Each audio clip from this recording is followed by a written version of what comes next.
Just what were your thoughts on the game in general? Yeah, I thought we didn't play a full 60. I think there was parts of it where we played to our identity, kind of how we did in St. Cloud last weekend, and gave us success just playing all four lines the same, fast, hard, physical. And I just thought there was too many stretches where we kind of got away from that. How about you, Dylan? Kind of nailed it on the head. First 40 were pretty good. I mean, and then third period we kind of let it slip. Yeah.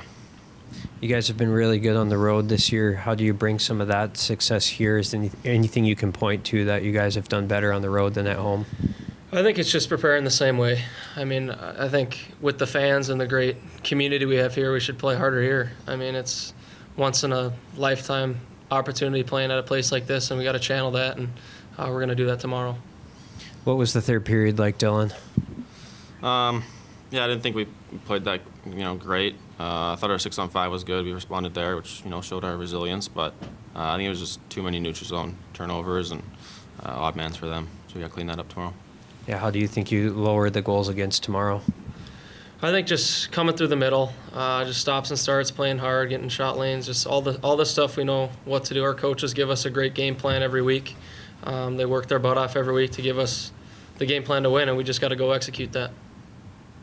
What happened offensively for you, Dylan, tonight with 4 points? Yeah, I mean, I don't know. I prepared the same, did everything the same, just kind of went my way. But I'm not really going to focus on that. I'd rather win and secure a spot in the tournament over that.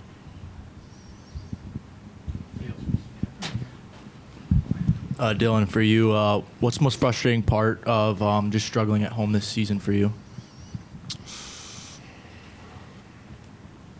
Not sure. I mean, it's frustrating. We have a great community, and 11,000 people come support us, and we've been struggling to give them what they want, and yeah, it's hard.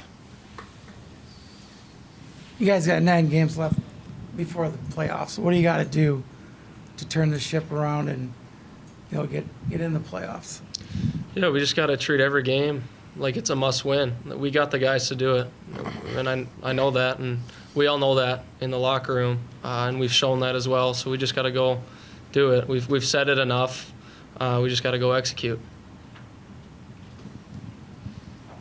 Thanks, John.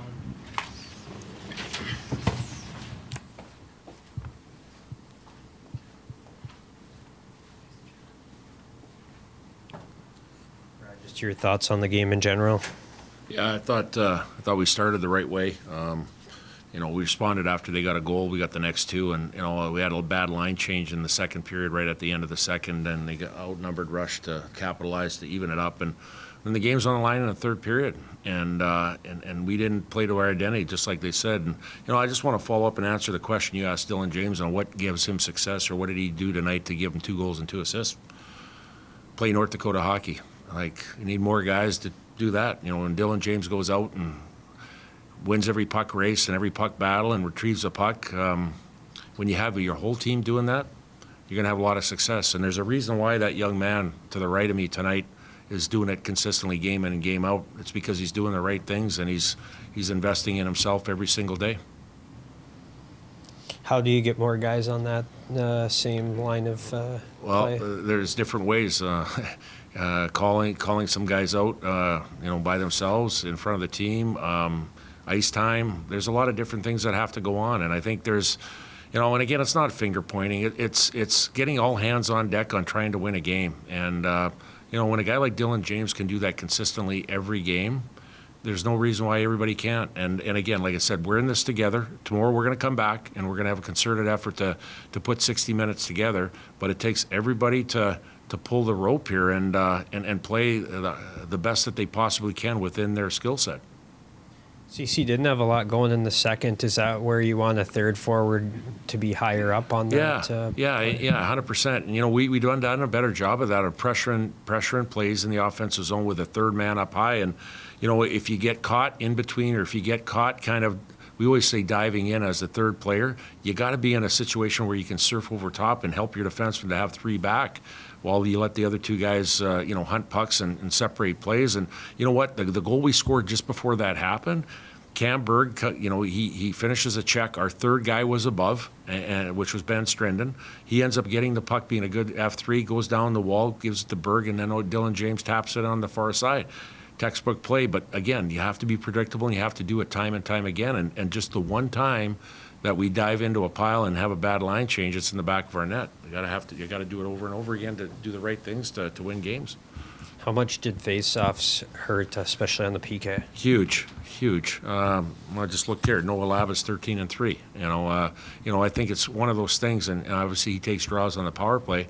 It's one of those things where you have to, obviously you want to rip a puck back, but if you're not having success on a face-off, it's incumbent upon the centerman and the wings to try to win, tie up. Centerman's got to tie up, and the wings got to knock pucks back, and instead of having clean plays that go back. So again, it's situations where you have to manage the game. If it's going well, then keep ripping them back. If not, you have to find ways to negate that, at least make it a 50-50 puck battle. What do you know about Perron at this point? Like at the end of the day, he left the game. He tried coming back, wasn't right. Went back down the tunnel again, and we'll evaluate him. And I know if he can play tomorrow, he will. But at the end of the day, we're doing what's best for him and our program here as far as making sure we go precautionary steps to see what it really is. How tough is that for Monty to play both D one period and then forward the next period? Yeah, it is. I mean, it is. But, if there's anybody that's willing and able to do it, is him. And, like I said, I can't say enough about him. I mean, he's got true character of what we want in players here. And, he's a very coachable young man that works extremely hard every day. And he's given the best that he can. And I love him for that. How do you assess goaltending tonight, and how do you make a decision on starter tomorrow? Well, I quickly looked at the goals against here just before I came in here, and like at the end of the day, the one goes in off of one of our defensemen. The next one we're not boxing out in front, and even that power play goal. That was an angle where he put it right in a spot where I don't know, 9 times out of 10, either goes wide or you make a save on it. He made a perfect shot, and it's pretty tough to fault Hobie. Like you said, he's battled, and at the end of the day, you got to try to find a way to get a win here with everybody with all hands on deck.